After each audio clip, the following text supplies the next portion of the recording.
northern Canada's wild frontier. Here, nature stages one of her greatest dramas.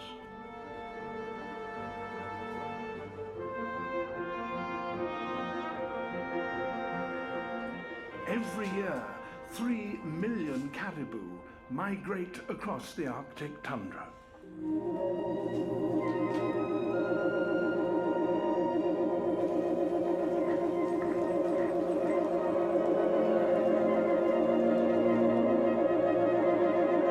The immensity of the herd can only be properly appreciated from the air.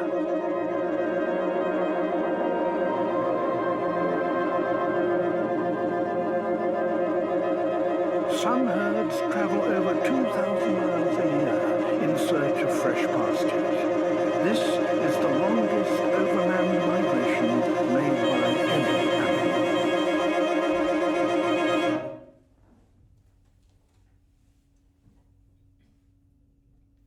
Every morning at 5:30 a.m, I wake up, leave my block by 6, turn left, walk through the courtyard, go through the steel gate that creaks like a tanker being let out to sea.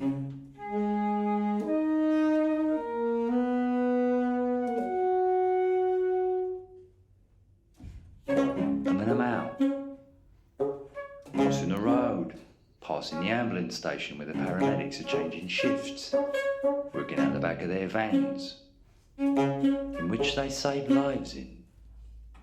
See hearts stopping before going home to make breakfast for their children and brush their teeth.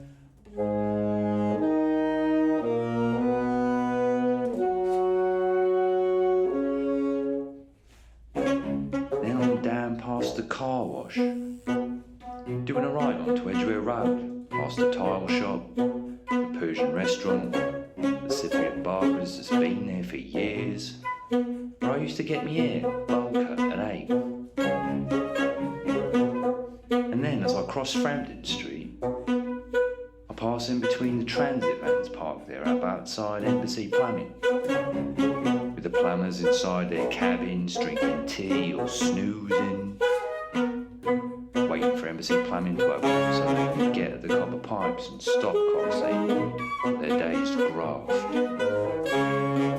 And then suddenly I'm on Edgware Road proper, amongst the discarded chicken boxes, the discarded pizza boxes, the pita breads, naan breads, chicken bones, pizza crusts, mounds of rice, pigeons pecking at the sick pats chucked up the night before. And ahead of me is Marylebone Road flyover, rising up out of the fumes and mists like our Kilimanjaro, our Mount Fuji.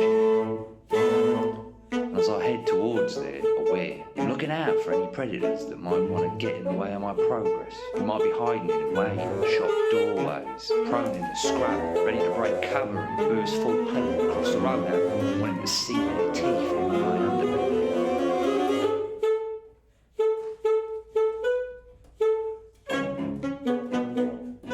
As I head down the half mile to Marylebone Road, past Paddington Green Nick, across Marylebone Road to hook a ride alongside the Hilton Metropole.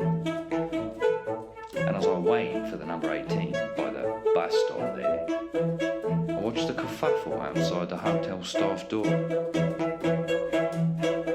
It's like a war, you know. They all gather here.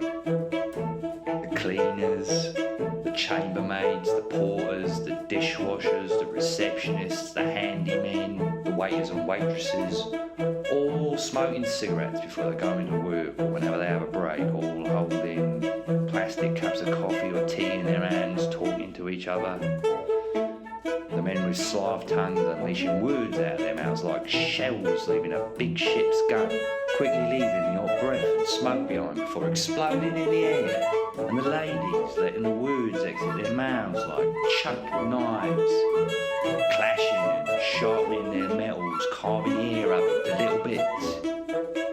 And the Africans there all talking over loudly and excitedly excitedly like they've just won some kind of a bet, spinning around while dragging deep down on their cigarettes before throwing their heads back and laughing the smoke out of their mouths up into the cold air. And then, when the bus comes, I get on with the Somalians and the Eritreans, the Jamaicans, the Guyanese, the Moroccans, and the Slavs, all huddled up in their little bundles, tapping away on their phones or sleeping, as we all head in on the bus, packed together, safe. Past Travis Perkins by the roundabout, before coming up alongside the smart new offices of Paddington Basin,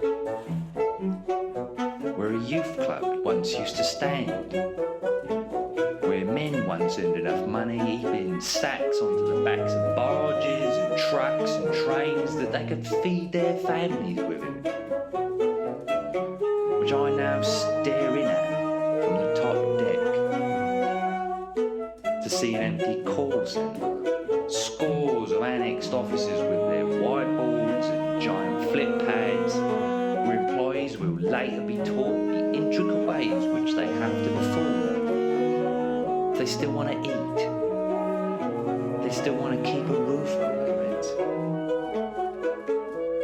As we go down under the underpass, then up onto Arrow Road, past the college, past the shut down stripper club, the lawyers' offices offering benefit representation, the Westminster Registration Office, Giant Iceland, Shoe Zone, Angela's Nails, the Bangladeshi Caterers Association, the scores of ethnic supermarkets and chicken shops, halal Aldi, winging it, until my junction comes up, where I get off and walk up the last hill left. Hooker left, follow the bridge up over that dirty canal again, as in front of me the sun rises up behind Trellick Towers, spreading its grey oranges and purples across our grey, unforgiving concrete savannah, before turning left onto the road that leads me finally down into work. The monarch butterfly does this. The blue whale does it. Salmon and wildebeest do it too. But they only do it once a year, while we do it every day. Day after day. Week after week, year after year. But no one ever makes documentaries about us. No one ever sits in front of their tellies of a night listening to David Attenborough tell us how beautiful it all is. That a man can travel the same path every day, twice, just so as he can keep hold of his job, just so as he can eat, drink, and secure a mate, just so he's able to carry on surviving.